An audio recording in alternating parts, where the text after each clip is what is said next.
সবাই প্রস্তুত আছো? ক্লাস 11-এর বায়োলজির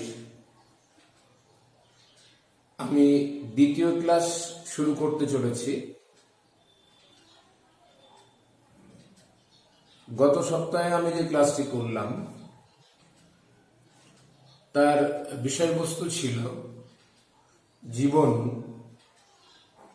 এবং বায়োলজি ব্যাপারটা কি, জীবনের বৈশিষ্ট্য, জীবনের সংজ্ঞা, বায়োলজি বা জীববিদ্যা কাকে বলে এবং জীববিদ্যার যে বিভিন্ন শাখাগুলো হয় এবং জীববিদ্যার গুরুত্ব বা ব্যবহার কি সে বিষয়ে আমি তোমাদের আলোচনা করেছিলাম। আজকে ওই একই চ্যাপ্টারের অর্থাৎ সায়েন্স অফ লাইফ চ্যাপ্টারের আরেকটা পার্ট আলোচনা করতে চলেছি। সেটা হচ্ছে বায়োডাইভার্সিটি, জীব বৈচিত্র্য বা বায়োডাইভার্সিটি। এই বায়োডাইভার্সিটি বা জীব বৈচিত্র্য বিষয়টা তোমরা যারা এবার মাধ্যমিক পরীক্ষা দিয়েছ,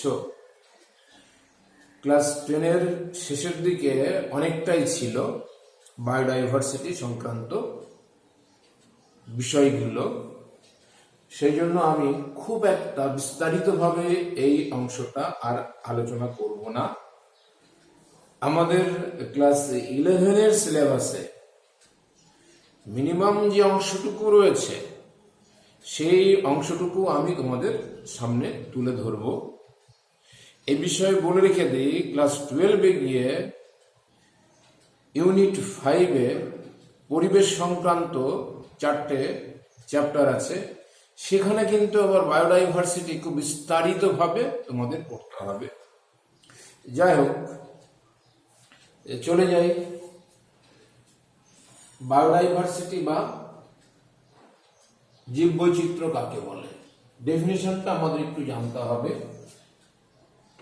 বায়োডাইভার্সিটি, দেখো, বায়ো মানে জীব আর ডাইভার্সিটি মানে বৈচিত্র্য। এই বায়োডাইভার্সিটির একটি কমপ্লিট সংজ্ঞা তোমাদের একটু মাথায় রাখতে হবে।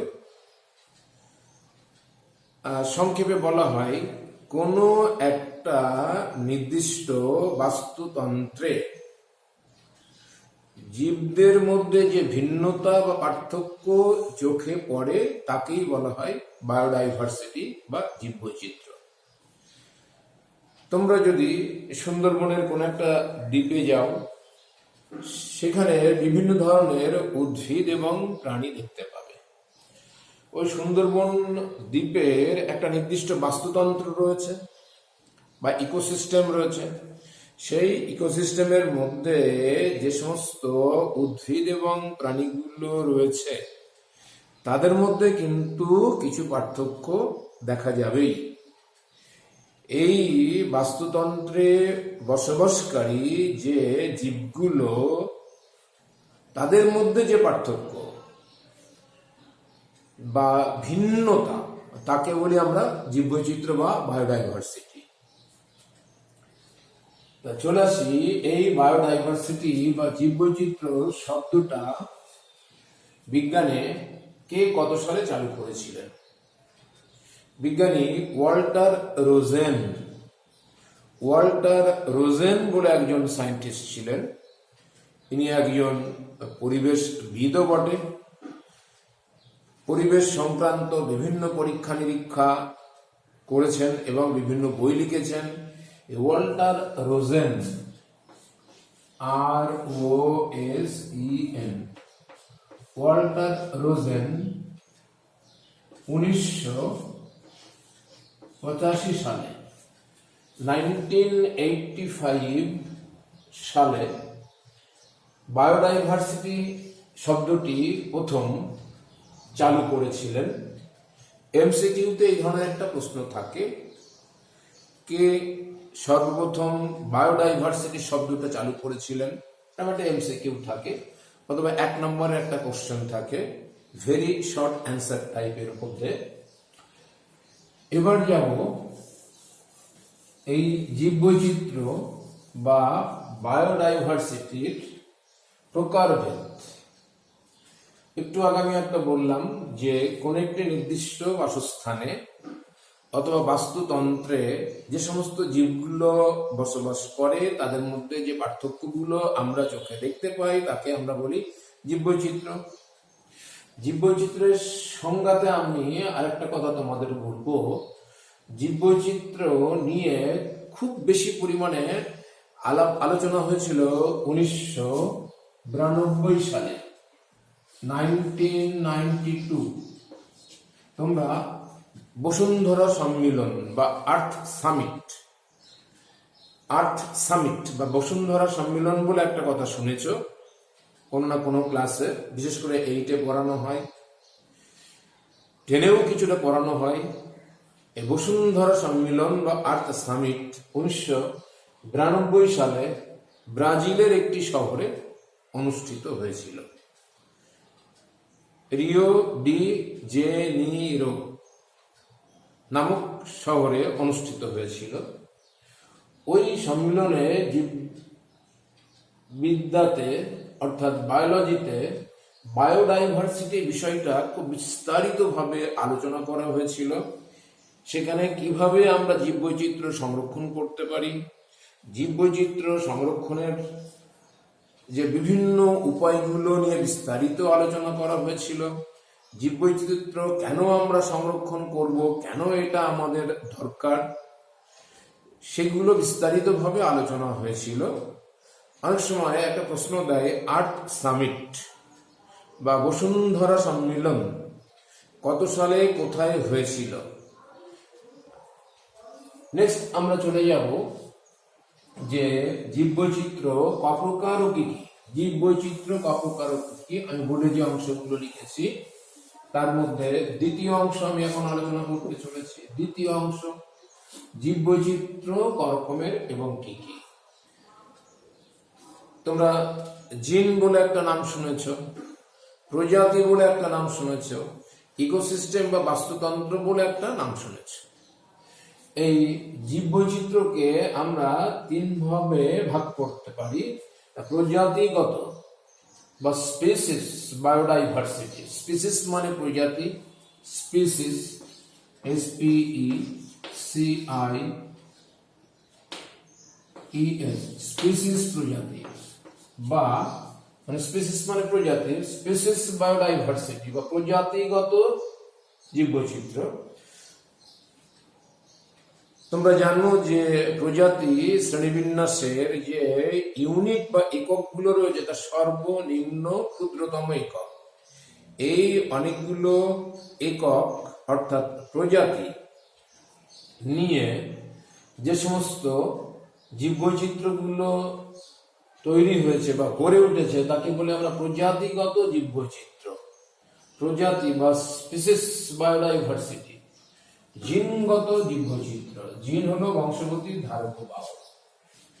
এই জিন ক্রোমোজোমের মধ্যে অবস্থান করে। আমরা বেশিরভাগ ক্ষেত্রে ধরে নেব ইউক্যারিওটিক জীব যারা, তাদের ক্রোমোজোমের মধ্যে অবস্থান করে। এই জিনগত পার্থক্য কিন্তু কোন একটা অঞ্চলে বসবাসকারী জীবের মধ্যে আমরা দেখতে পাই। জিনগত কারণে যে জীববৈচিত্র্যটা তৈরি হয়েছে তাকে বলা হয় জেনেটিক বায়োডাইভার্সিটি। জেনেটিক বায়োডাইভার্সিটি বা জিনগত জীববৈচিত্র্য। জিনের গঠনের জন্য এটা হয়ে থাকে। এবার চলে যাই ইকোলজিক্যাল বা বাস্তুতান্ত্রিক। ইকোলজিক্যাল বা বাস্তুতান্ত্রিক জীববিদ্যা, বায়োডাইভার্সিটি। ইকোলজিক্যাল বা ইকোসিস্টেমের উপরের নির্ভর করে এটা করা হয়েছে। ইকোলজিক্যাল বা বাস্তুতান্ত্রিক,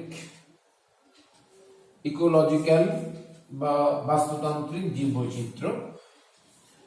ইকোসিস্টেমও আমরা বা ইকোসিস্টেম বায়োডাইভার্সিটিও আবার বলতে পারি। ইকোসিস্টেম বায়োডাইভার্সিটি বললেও কোনো ক্ষতি নেই, আর ইকোলজিক্যাল বায়োডাইভার্সিটি বললেও খুব একটা অসুবিধা নেই। তা এই ইকোসিস্টেমের উপর ভিত্তি করে এটা করা হয়েছে। ইকোসিস্টেম মানে তোমরা জানো কোন একটা নির্দিষ্ট অঞ্চলে জীবজাত এবং অজীবজাত উপাদানগুলো থাকে। জীবজাত এবং অজীবজাত উপাদানগুলির ক্রিয়া এবং প্রতিক্রিয়ার ফলে যে অবস্থাটা তৈরি হয় তাকে আমরা বাস্তুরীতি বা বাস্তুতন্ত্র বলে থাকি, ইকোসিস্টেম। এই ইকোসিস্টেমের উপর ভিত্তি করে যে বায়োডাইভার্সিটিটা তৈরি হয়েছে তাকে বলি আমরা ইকোলজিক্যাল বা বাস্তুতান্ত্রিক জীব বৈচিত্র্য। জীব বৈচিত্র্যের কটা ভাগ এবং কি কি সেটা এখানে আলোচনা হলো। এবার নেক্সট চলে যাব তৃতীয় অংশ। বোর্ডের দিকে তাকিয়ে দেখো, তৃতীয় অংশতে লেখা রয়েছে বায়োডাইভার্সিটির বিন্যাস। এই তৃতীয় অংশ পড়ানোর আগে আমি আবার একটু দ্বিতীয় অংশে ফিরে যাব। 2 নম্বর পয়েন্ট আমার কি ছিল? বাস্তুতন্ত্র, বায়োডাইভার্সিটির প্রকারভেদ। তার মধ্যে শেষে কি লেখা আছে এখানে? ইকোলজিক্যাল বা বাস্তুতান্ত্রিক জীববৈচিত্র্য।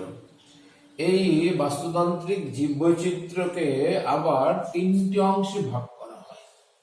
এরা আবার 3 ভাগে বিভক্ত: আলফা জীববৈচিত্র্য, বিটা জীববৈচিত্র্য আর গামা জীববৈচিত্র্য। আলফা, বিটা এবং গামা। আলফা জীববৈচিত্র্য, বিটা জীববৈচিত্র্য এবং গামা জীববৈচিত্র্য। এই আলফা, বিটা এবং গামা জীববৈচিত্র্য কাকে বলে এবং তাদের বিষয়ে একটু ধারণা রাখতে হবে। উল্লেখযোগ্য, এই 3 রকমের জীববৈচিত্র্যের উপরে 2 নম্বরের একটা প্রশ্ন আসে। এদের মধ্যে সংজ্ঞা ভিত্তিক হতে পারে অথবা পার্থক্য ভিত্তিক প্রশ্ন হতে পারে। তা আলফা জীববৈচিত্র্যতে কি হয়? একটি আলফা জীববৈচিত্র্য মানে হচ্ছে অতি ক্ষুদ্র একটি অঞ্চলের জীববৈচিত্র্য, যেখানে প্রজাতির সংখ্যা খুবই নগণ্য। যেমন সুন্দরবন অঞ্চলে অসংখ্য দ্বীপ রয়েছে। অসংখ্য দ্বীপের মধ্যে একটা মাত্র দ্বীপে যে সমস্ত জীববৈচিত্র্যগুলো আমরা দেখতে পাবো, যে উদ্ভিদ এবং প্রাণী বৈচিত্র্যগুলো আমরা দেখতে পাবো, তাকে আমরা বলবো আলফা জীববৈচিত্র্য। এটা কিন্তু ক্ষুদ্রতম, অর্থাৎ এখানে উদ্ভিদ এবং প্রাণী প্রজাতির সংখ্যা খুব কম। কোন একটা বাস্তুতন্ত্রের অন্তর্গত যে উদ্ভিদগুলোকে থাকে, সেই উদ্ভিদগুলোকে আমরা ফ্লোরা বলে থাকি, ফ্লোরা। আর যে প্রাণীগুলো থাকে তাকে ফনা বলি, ফনা। ফনা, সাপের তো ফনা আছে তোমরা জানো। এখানে ফনা মানে হচ্ছে প্রাণী। এখানে ফ্লোরা এবং ফনার সংখ্যা খুবই কম। 2 নম্বর বিটা জীববৈচিত্র্য। দুটো আলফা জীববৈচিত্র্য নিয়ে গঠিত যে জীববৈচিত্র্য, দুটো আলফা জীববৈচিত্র্য থাকবে। দেখো আমি alpha plus alpha equals to 2 alpha বলছি।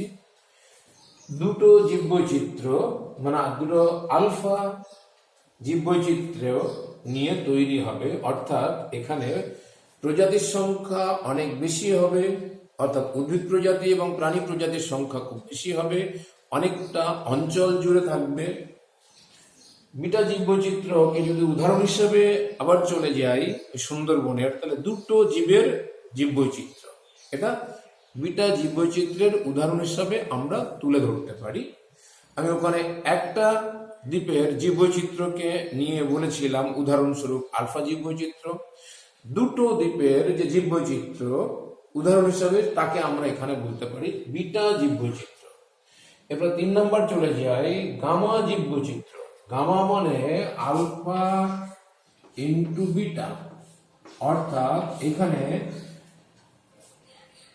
2 এর অধিক আলফা জীববৈচিত্র্য থাকবে, অর্থাৎ এখানে আলফা থাকবে, বিটা থাকবে এবং আলফা এবং বিটা জীববৈচিত্র্যের সংখ্যা এখানে অনেক বেশি হবে। সুন্দরবন অঞ্চলে ধরা যাক 10টা দ্বীপ রয়েছে। এই যে 10টা দ্বীপের যে জীববৈচিত্র্য তাকে আমরা বলব গামা জীববৈচিত্র্য। এখানে মানে প্রজাতির সংখ্যা খুব বেশি, অসংখ্য উদ্ভিদ এবং প্রাণী প্রজাতি এখানে রয়েছে। তাহলে ইকোলজিক্যাল বা বাস্তুতান্ত্রিক জীববৈচিত্র্যের তিনটে ভাগ, আলফা, বিটা এবং গামা। এটাকে একটু মনে রাখতে হবে। এরপরে চলে যাব বায়োডাইভার্সিটির বিন্যাস। যেহেতু পৃথিবীর সব অঞ্চলের জলবায়ু এবং মাটি ভিন্ন ভিন্ন, একই রকমের না। এক একটা জায়গায় এক এক রকমের জলবায়ু এবং তাদের মাটির প্রকৃতি ভিন্ন ভিন্ন টাইপের হয়, সেই জন্য জীববৈচিত্র্য ভিন্ন ভিন্ন টাইপের হয়। বিশেষ করে জলবায়ু দ্বারা প্রভাবিত হয়। সেখানে কেমন বৃষ্টিপাত হয় সারা বছর ধরে, সেখানে সূর্যের আলো ক ঘন্টা ধরে পাই বা থাকে, তারপর সেখানকার মাটিগুলো কেমন, সেখানকার টেম্পারেচারটা কেমন, এই সমস্ত বিষয়ের উপর নির্ভর করে যে বায়োডাইভার্সিটির বিন্যাস কিন্তু ভিন্ন ভিন্ন হয়ে থাকে। যেমন মেরু অঞ্চলে এর টেম্পারেচার অতি নগণ্য, সেখানে বেশিরভাগ সময় বরফে সব ঢাকা। ওই অঞ্চলে জীববৈচিত্র্য কিন্তু খুব কম হবে। আমরা যদি আন্টার্কটিকা এবং আর্কটিকে দিয়ে থাকি, মানে ব্যাপারটা ভেবে থাকি, তাহলে সেখানে দেখবো জীববৈচিত্র্য খুব নগণ্য, অতি অল্প সংখ্যক কিছু প্রজাতির উদ্ভিদ আর প্রাণী রয়েছে। কিন্তু জীববৈচিত্র্য খুব ভালো দেখা যাবে যেখানকার টেম্পারেচার 25 ডিগ্রি সেন্টিগ্রেড থেকে 35 ডিগ্রি সেন্টিগ্রেড মতো। যে জায়গার উষ্ণতা 25 থেকে 35 এর মতন, সেই অঞ্চলে কিন্তু জীববৈচিত্র্যের আধিক্য খুব বেশি দেখা যাবে। এই যে নিরক্ষীয় রেখা, যে ইকুইটোরিয়াল লাইন, এই নিরক্ষীয় রেখার বা বিষুব অঞ্চলের দুই ধারে যে বিভিন্ন দেশগুলো রয়েছে, সেই দেশের টেম্পারেচার কিন্তু মোটামুটি এই রেঞ্জের মধ্যে থাকে, 25 ডিগ্রি থেকে 35 ডিগ্রি সেন্টিগ্রেড টেম্পারেচারের মধ্যে থাকে। ফলে দেখা যায় যে ওই জায়গাতে অসংখ্য উদ্ভিদ এবং প্রাণী কুল থাকে, উদ্ভিদ এবং প্রাণী রয়েছে। এই জন্য ওই নিরক্ষীয় রেখার ধারে যে দেশগুলো রয়েছে, ওই রেখাটা যাদের উপর দিয়ে গেছে, তাদের সংলগ্ন অঞ্চলের দেশগুলোকে আমরা মেগা বায়োডাইভার্সিটি কান্ট্রি বলে থাকি। মেগা বায়োডাইভার্সিটি কান্ট্রি, যেমন ব্রাজিল তার মধ্যে অন্যতম। ব্রাজিল হতে পারে, অস্ট্রেলিয়া হতে পারে, তারপরে তোমার পেরু হতে পারে, মালয়েশিয়া হতে পারে, ইন্দোনেশিয়া হতে পারে। আমাদের ভারতবর্ষ অবশ্যই মেগা বায়োডাইভার্সিটির মধ্যে পড়ে যায়। মেগা বায়োডাইভার্সিটি দেশের সংখ্যা পৃথিবীতে মোটামুটি 17টা। মেগা বায়োডাইভার্সিটি দেশের সংখ্যা পৃথিবীতে 17টা। এদের মধ্যে সব থেকে বেশি হচ্ছে ব্রাজিল। ব্রাজিলে সব থেকে বেশি পরিমাণে বায়োডাইভার্সিটি লক্ষ্য করা যায়। আমাদের ভারতবর্ষও কিন্তু যথেষ্ট উদ্ভিদ এবং প্রাণী নিয়ে গঠিত। আমাদের দেশে বিভিন্ন প্রজাতির উদ্ভিদ এবং প্রাণী থাকে। এবার চলে যাব বায়োডাইভার্সিটির হটস্পট। এটা খুব কমন কথা, বায়োডাইভার্সিটির hotspot, HOT, hot spot, SPOT, hotspot. এই হটস্পট শব্দটা ক্লাস 10-এ তোমরা পড়েছো। হটস্পট মানে বায়োডাইভার্সিটি পড়তে গেলে বায়োডাইভার্সিটির হটস্পট কথাটা আসে। বিজ্ঞানী নরম্যান মায়ার্স, NORMAN,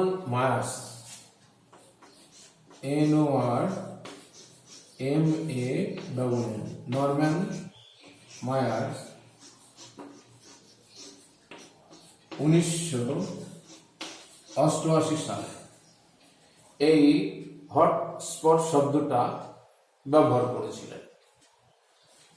1988 সালে এই হটস্পট শব্দটা নরম্যান মায়ার্স ব্যবহার করেছিলেন। এই হটস্পট মানে হচ্ছে যেখানে প্রচুর সংখ্যক জীববৈচিত্র্য অর্থাৎ উদ্ভিদ এবং প্রাণীকুল থাকবে। অন্তত 1500 মতন সংবহন কলাযুক্ত উদ্ভিদ থাকবে, 1500 মতন। আর এখানে বিপন্ন প্রজাতির জীব থাকবে, বিপন্ন প্রজাতির জীব থাকবে, যাদের অবলুপ্ত হওয়ার আশঙ্কা খুবই বেশি। আমাদের ভারতবর্ষে 4টি হটস্পট রয়েছে, 4টি হটস্পট রয়েছে, তোমরা ক্লাস 10 নাম শুনেছ। এক হচ্ছে ইন্দো বার্মা, আরেকটা হচ্ছে পশ্চিমঘাট পর্বতমালা, আরেকটা হচ্ছে সুন্দাল্যান্ড, আরেকটা হচ্ছে পূর্ব হিমালয়। পূর্ব হিমালয় ভারতের 4টে হটস্পট। কি বললাম? 4টের মধ্যে আমরা ইন্দো বার্মাকে একটা ধরতে পারি, সুন্দারল্যান্ডকে একটা বলতে পারি, পূর্ব হিমালয়কে একটা বলতে পারি, পশ্চিমঘাট পর্বতমালা একটা বলতে পারি।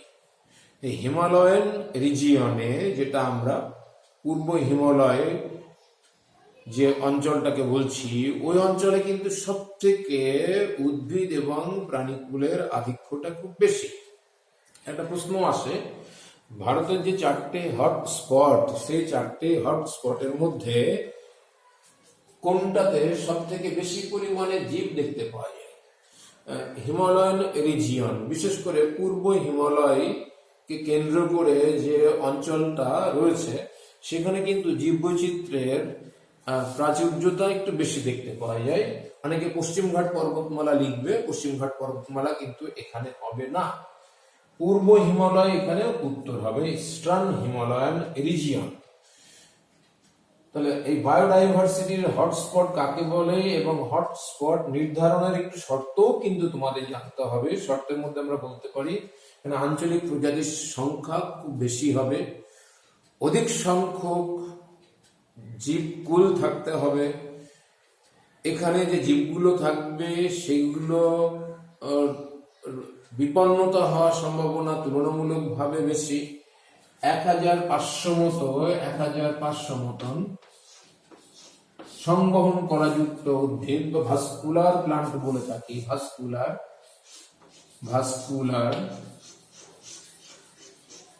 প্লান্টস বলে থাকি, এদের সংখ্যা 1500 মতন থাকতে হবে। তাহলে সেই অঞ্চলটাকে আমরা হটস্পট বলে গণ্য করব। এবার আমি চলে যাব জীববৈচিত্র্য সংরক্ষণ। আমাদের প্রকৃতির ভারসাম্য রক্ষার জন্য জীববৈচিত্র্যকে আমরা সংরক্ষণ করব। এই জীববৈচিত্র্য সংরক্ষণের দুটো ভাগ আছে, একটা হচ্ছে ইন সিটু সংরক্ষণ, আর একটা হচ্ছে এক্স সিটু সংরক্ষণ। ইন সিটু সংরক্ষণ, একটা এক্স সিটু সংরক্ষণ। ইন সিটু এবং এক্স সিটু সংরক্ষণ, এই দুটো ভাগ ক্লাস 10-এ তোমরা পড়েছিলে। ইন সিটু এবং এক্স সিটু সংরক্ষণ। ইন সিটু সংরক্ষণ বলতে কি বোঝাবো? যে জীবগুলোকে, বায়োডাইভার্সিটির অন্তর্গত জীবগুলোকে তার নিজের বাসস্থানে রেখে দিয়ে, সে যে অঞ্চলে বসবাস করে সেই বসতি অঞ্চলে রেখে দিয়ে সংরক্ষণ করা হবে। এটাকে আমরা ইন সিটু সংরক্ষণ বলছি, মানে স্থানিক, অর্থাৎ যে অঞ্চলে ওই জীবগুলো রয়েছে সেই অঞ্চলেই তাকে সংরক্ষণ করতে হবে। এই ইন সিটু সংরক্ষণের মধ্যে 4টে খুব উল্লেখযোগ্য উদাহরণ হয়ে থাকে। একটা হচ্ছে অভয়ারণ্য সৃষ্টি, স্যাংচুয়ারি, অভয়ারণ্য সৃষ্টির মাধ্যমে আমরা করতে পারি। ন্যাশনাল পার্ক বা জাতীয় বনভূমি সৃষ্টির মাধ্যমেও আমরা এটা করতে পারি। আর করতে পারি বায়োস্ফিয়ার রিজার্ভের মাধ্যমেও করতে পারি। এমনকি সংরক্ষিত বনভূমি, রিজার্ভ ফরেস্ট, এই সংরক্ষিত বনভূমি রিজার্ভ ফরেস্ট, অভয়ারণ্য বা স্যাংচুয়ারি, ওদিকে বায়োস্ফিয়ার রিজার্ভ, এদিকে ন্যাশনাল পার্ক, এগুলো কিন্তু তৈরি করার উদ্দেশ্য হচ্ছে ইন সিটু সংরক্ষণ। মেন হচ্ছে ইনসিটু সংরক্ষণ। আমরা যদি জলদাপাড়াতে যাই তাহলে দেখবো জলদাপাড়া একটা ন্যাশনাল পার্ক, তোমরা জানো সেখানে অসংখ্য উদ্ভিদ এবং প্রাণী সংরক্ষণ করা হচ্ছে, কতগুলো নির্দিষ্ট রুলস এবং রেগুলেশন সেখানে রয়েছে ইচ্ছা মতো। তার মধ্যে এন্ট্রি নেওয়া যায় না, আবার ইচ্ছা মতো তোমার ঘোরাফেরা যায় না, আবার প্রাণীগুলোকে মারা যায় না, গাছপালা কাটা যায় না। ইনসিটু সংরক্ষণ বিষয়ে একটা ধারণা তোমাদের নিতে হবে। এক্স সিটু সংরক্ষণ, এখানে এক্স সিটু, এক্স এক্স এক্স এর অর্থ হলো বাইরে, এখানে বাইরে, এক্স এর অর্থ হলো এখানে বাইরে, অর্থাৎ কোন একটা নির্দিষ্ট অঞ্চলে বসবাসকারী উদ্ভিদ কিংবা প্রাণীগুলোকে আমরা সে অঞ্চল থেকে নিয়ে আসব। বিভিন্ন কারণে আমরা সেগুলোকে আনতে পারি, বিশেষ করে অর্থনৈতিক অবস্থাকে সমৃদ্ধ করার জন্য, চিত্ত বিনোদনের জন্য, অথবা লুপ্তপ্রায় উদ্ভিদগুলোকে টিকিয়ে রাখার জন্য কিন্তু আমরা এক্স সিটু সংরক্ষণের সাহায্য নিয়ে থাকি। এক্স সিটু সংরক্ষণ মানে হচ্ছে কোন একটা জীবকে তার নিজস্ব বাসস্থান থেকে আনা হবে, এনে অন্য আরেকটা অঞ্চলে বা কৃত্রিম একটা পরিবেশ তৈরি করে সেখানে সংরক্ষণের ব্যবস্থা করা হবে। যেমন দেখো চিড়িয়াখানা, সেখানে যদি তোমরা যাও তাহলে দেখবে বিভিন্ন ধরনের হরিণ রয়েছে। চিড়িয়াখানাতে তো হরিণ থাকার কথা না, ওখানে তৈরি করা হয়েছে হরিণ থাকবে তেমন একটা পরিবেশ তৈরি করা হয়েছে। ওখানে হয়তো রয়্যাল বেঙ্গল টাইগার রয়েছে, কুমির আছে, জিরাফ আছে, জেব্রা রয়েছে, এই যে ক্যাঙ্গারু রয়েছে, এইগুলো তো অ্যাকচুয়ালি চিড়িয়াখানার ওই পরিবেশে তো থাকার কথা না। তারা আমাদের পৃথিবীর এক একটা দেশের এক একটা পরিবেশে বসবাস করে, কিন্তু ওখানে একটা কৃত্রিম পরিবেশ তৈরি করে এদেরকে সংরক্ষণ করা হচ্ছে। এটা এক্স সিটু সংরক্ষণের উদাহরণ চিড়িয়াখানা। এমনকি বটানিক্যাল গার্ডেন, তোমরা যদি আমাদের পশ্চিমবঙ্গের শিবপুর বটানিক্যাল গার্ডেনে যাও, যেটা হাওড়া ডিস্ট্রিক্টে, সেখানে বিভিন্ন প্রজাতির উদ্ভিদ দেখতে পাবে। এই উদ্ভিদগুলোর ম্যাক্সিমাম কিন্তু বিভিন্ন দেশ থেকে এবং আমাদের দেশের বিভিন্ন অঞ্চল থেকে আনা হয়েছে, এনে তাদেরকে ওই জায়গায় সংরক্ষণ করা হচ্ছে। এটা এক্স সিটু সংরক্ষণের উদাহরণ। এছাড়াও দেখবে ক্রায়ো সংরক্ষণ বলে একটা কথা নাম শুনেছ।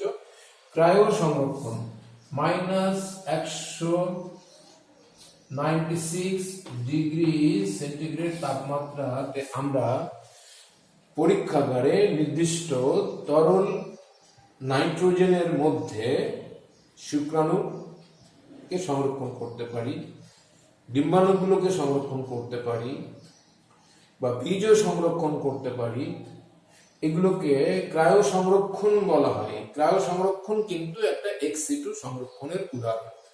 ক্রায়ো সংরক্ষণ কাকে বলে, এটা টুকটাক তোমরা কোনো কোনো কোশ্চেন ব্যাংকের মধ্যে পাবে। এগুলো একটু এমসিকিউতে আসে। এছাড়াও যে ভেরি শর্ট অ্যান্সার টাইপের কোশ্চেন গুলো হয়, 4 নাম্বার থাকে মোট, সেখানে থাকতে পারে এটা।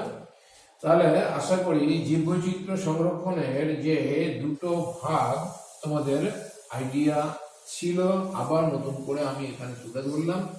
এরপরে চলে যাব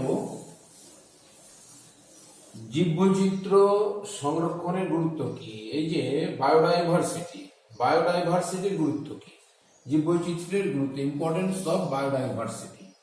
ইম্পর্টেন্টটা কি,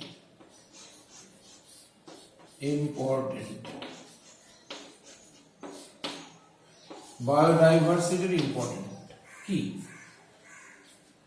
বায়োডাইভার্সিটির গুরুত্ব কি। বায়োডাইভার্সিটির গুরুত্ব খুব সহজেই বলা যায় যে আমরা আমাদের বাস্তুতন্ত্রের ভারসাম্য রক্ষার জন্য বায়োডাইভার্সিটি আমাদের লাগবে, আমাদের পরিবেশ দূষণ রোধের জন্য বায়োডাইভার্সিটির প্রয়োজন হবে, লুপ্তপ্রায় উদ্ভিদ এবং প্রাণীগুলোকে বাঁচিয়ে রাখার জন্য আমাদের বায়োডাইভার্সিটি দরকার, চিত্ত বিনোদনের জন্য অর্থাৎ এন্টারটেনমেন্ট অর্থাৎ পর্যটন শিল্পের প্রসারের জন্য আমাদের বায়োডাইভার্সিটি দরকার, বিভিন্ন উদ্ভিজ্জ এবং প্রাণীজ যে খাদ্য সেগুলো পাওয়ার জন্য, তার সরবরাহ অব্যাহত রাখার জন্য কিন্তু আমাদের বায়োডাইভার্সিটি দরকার। যে বিভিন্ন ভেষজ উদ্ভিদ যেগুলোকে আমরা ঔষধ শিল্পে ব্যবহার করি, সেগুলো সংরক্ষণের জন্য আমাদের বায়োডাইভার্সিটির একটা বিশেষ গুরুত্ব রয়েছে। বায়োডাইভার্সিটির মাধ্যমে আমরা আমাদের দেশের অর্থনৈতিক বুনিয়াদকে সুদৃঢ় করতে পারি। এই যে একটু আগে বললাম চিড়িয়াখানা, অথবা বিভিন্ন বনভূমির সৃষ্টি, বটানিক্যাল গার্ডেন সৃষ্টি, এগুলোর মাধ্যমে আমরা এই উদ্ভিদ এবং প্রাণীগুলোকে বাঁচিয়ে রাখতে পারছি একদিকে, যেমন অপরদিকে আমাদের অর্থনৈতিক শ্রীবৃদ্ধি ঘটছে, অর্থাৎ দেশের অর্থনৈতিক অবস্থা ভালো হচ্ছে। চলে আসি, এই জীববৈচিত্র্য ক্রমশ আমাদের দেশ সহ অধিকাংশ দেশে, যে মেগা বায়োডাইভার্সিটি দেশ, এই দেশগুলো তো বটেই, এবং অন্য দেশেও জীব বৈচিত্র্য কিন্তু ক্রমশ অবলুপ্তির পথে চলে গেছে। এখন এই জীব বৈচিত্র্যের অবলুপ্তির কারণ কি? অনেকগুলো পয়েন্টস হতে পারে। আমি এখানে পাঁচটা মতো তোমাদের বলছি জীববৈচিত্র্যের অবলুপ্তির কারণ। যেমন একটা, বাসস্থানের স্বল্পতা। বাসস্থান বা বাসস্থান ধ্বংস, বাসস্থান ধ্বংস বা বাসস্থান নষ্ট। বাসস্থানের উপর ভিত্তি করে একটা বলতে পারি যে কলকারখানা তৈরি, রাস্তা বা রেল লাইন তৈরি, অথবা তোমার চাষ আবাদ বৃদ্ধি করার তাগিদে আমরা অনেক বনভূমি নিয়ে নিচ্ছি, সেখানে বাসস্থান গড়ে তুলছি, তার ফলে জীবের বাসস্থান ধ্বংস হচ্ছে, ফলে জীববৈচিত্র্য অবলুপ্ত হচ্ছে। প্রাকৃতিক বিপর্যয়। প্রাকৃতিক বিপর্যয়ের ফলে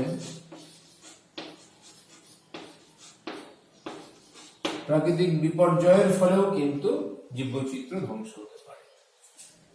এই যে হঠাৎ করে যদি বন্যা দেখা দেয়, বা তোমার সুনামি দেখা যায়, অথবা যদি ভলক্যানিক ইরাপশন বা আগ্নেয়গিরির অগ্নুৎপাত দেখা দেয়, তাহলে সেই অঞ্চলের জীবগুলো ধ্বংস হয়ে যায়, অধিকাংশই মারা যায়। এই প্রাকৃতিক বিপর্যয়ের ফলেও কিন্তু আমরা দেখি জীববৈচিত্র্য ধ্বংস হয়। দাবানল বলে একটা কথা নাম শুনেছো, দাবানলের ফলে তো আমরা প্রায়ই দেখতে পাচ্ছি। কিছুদিন আগে যে আমাদের শুশুনিয়া পাহাড়ে দাবানল হলো, তাতে অনেক কিন্তু উদ্ভিদ মারা গেছে, অনেক উদ্ভিদ পুড়ে ছাই হয়ে গেছে, তার সঙ্গে বেশ কিছু প্রাণীও মারা গেছে। আমরা বিভিন্ন খবরে দেখেছি এবং মিডিয়াতেও দেখেছি। প্রাকৃতিক বিপর্যয়ের ফলেও কিন্তু জীববৈচিত্র্য অবলুপ্তি হতে পারে। শিকার, চোরা শিকার, এটা খুব মারাত্মক। চোরা শিকার, এই চোরা শিকারীরা মানে হাতির দাঁতের খুব অর্থনৈতিক মূল্য বেশি। আবার গন্ডারে যে খড়গ রয়েছে, যদিও তার মধ্যে তেমন কোনো ভেষজ গুণ নেই, তবুও ভ্রান্ত ধারণা নিয়ে মানুষ ওই গন্ডারের খড়গটা নেবে বলে গন্ডারগুলোকে নির্বিচারে হত্যা করে। আবার এই যে চিতাবাঘ অথবা রয়্যাল বেঙ্গল টাইগার, এদের চামড়ার অনেক খুব বাজার দর রয়েছে। হরিণ, এদের চামড়ার খুব বাজার দর রয়েছে। আবার যে সোনালী গোসাপ আমাদের সুন্দরবন অঞ্চলে পাওয়া যায়, এদের যে চামড়া মানে ত্বক, তাদের বাজার দাম অনেক বেশি। এই জন্য চোরা শিকারীরা এই সমস্ত প্রাণীগুলোকে নির্বিচারে শিকার করে যায়। আরো অনেকগুলো কারণ হচ্ছে জীববৈচিত্র্য অবলুপ্তির কারণ, যে মানে পরিবেশ দূষণের কারণেও কিন্তু যে উদ্ভিদ এবং প্রাণীকুলের ধ্বংসের আশঙ্কা থাকে। অতি সম্প্রতি তোমরা দেখবে, আমি আজ সকালেই দেখছিলাম টিভিতে, যে আমাদের গ্যাঞ্জেটিক ডলফিন অর্থাৎ গাঙ্গেয় শুশুক, এরা কিন্তু আমাদের এই বাবুঘাট অঞ্চলে বা তোমার খিদিরপুর অঞ্চলে গঙ্গা সংলগ্ন জায়গাতে, গঙ্গাতে কিন্তু আমরা দেখতে পাই না। আমরা একটু যদি দক্ষিণে চলে যাই তাহলে কিছুটা দেখতে পাই, কিন্তু এই শুশুকগুলো এখন খুব দেখা যাচ্ছে। কারণ এই যে আমাদের এই লকডাউন থাকার কারণে এখন গঙ্গার দূষণ অনেকটাই কমে গেছে। ফলে ওই গঙ্গার জল কম দূষিত হওয়ার জন্য শুশুকগুলো মানে দক্ষিণ অঞ্চল থেকে উপরের দিকে উঠে এসছে। ফলে ওদেরকে এখন আমরা দেখতে পাচ্ছি। এই যে দূষণ, দূষণ কিন্তু একটা ভাইটাল ফ্যাক্টর। হ্যাঁ, পরিবেশ দূষণের কারণেও কিন্তু জীববৈচিত্র্য ধ্বংস হচ্ছে। এছাড়াও যে মানুষের অজ্ঞতা, যে কোন উদ্ভিদ এবং কোন প্রাণীগুলোকে আমরা বাঁচিয়ে রাখবো, কেন তাদের আমরা বাঁচিয়ে রাখা দরকার, সেই বিষয়ে কিন্তু আমাদের অনেকের অজ্ঞতা থেকে গেছে। ফলে আমরা সেই উদ্ভিদ এবং প্রাণীগুলোকে বাঁচিয়ে রাখি না। এই মানুষের অজ্ঞতা থেকেও কিন্তু জীববৈচিত্র্য ধ্বংস হওয়ার অনেকগুলো কারণ আছে। অনেকে দেখবে বনভূমিতে গেল, গিয়ে একটা ছোট্ট একটা গাছ কোনো একটা জায়গায় লাগানো রয়েছে, টুক করে হাত দিয়ে তুলে ফেললো। এই যে গাছটা তুলে ফেললো, এটা কিন্তু তার কোনো লাভ হলো না, তার কাছে এটা একটা খেলা বলে মনে হচ্ছে। এটাকে আমি অজ্ঞতা হিসাবে এখানে বলবো। কারণ হচ্ছে একটা গাছ কোনো একটা জায়গায় রয়েছে বনভূমির মধ্যে, তার নির্দিষ্ট কোনো উদ্দেশ্য নিয়ে তো ওখানে লাগানো হয়েছে, সেটাকে আমি তুলে ফেলবো কেন? এই অজ্ঞতা থেকেও কিন্তু জীববৈচিত্র্য অবলুপ্ত হতে পারে। তাহলে জীববৈচিত্র্যের অবলুপ্তির কারণগুলো আমি এখানে আলোচনা করলাম। তা আশা করা যায় যে বিষয়গুলো আলোচনা করা হলো তোমরা বুঝতে পেরেছ। তোমাদের ক্লাস 11-এর যে বায়োলজি বইটা রয়েছে তার প্রথম চ্যাপ্টারের মধ্যে এটা রয়েছে, ওই অংশগুলো খুব ভালো করে একটু দেখে নিও। আজ এখানে শেষ করছি। সবাই খুব ভালো থেকো। সকলকে অনেক অনেক ধন্যবাদ।